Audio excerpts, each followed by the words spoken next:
गुर्दों के लिए सबसे ज़रूरी टेस्ट मैं आपको बताता हूं, जो कि आम तौर पर डॉक्टर्स करवाते ही नहीं या बाज़ डॉक्टर्स को इसके बारे में पता ही नहीं होता।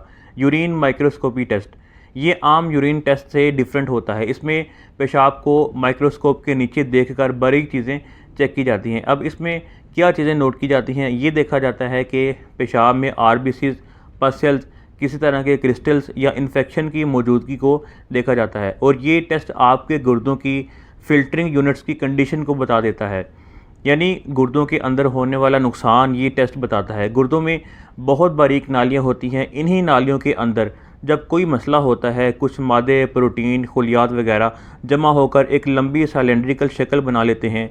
इसको यूरिनरी कास्ट कहते हैं। सादा अल्फाज में ऐसे समझें जैसे नाली के अंदर जमा हुआ कोई मादा हो जो इसी नाली की शक्ल इख्तियार कर ले, और पेशाब में माइक्रोस्कोप से इसको देखा जाता है, क्योंकि ये सिर्फ इसी वक्त बनते हैं जब गुर्दों के अंदर कुछ गैर मामूली हो रहा हो।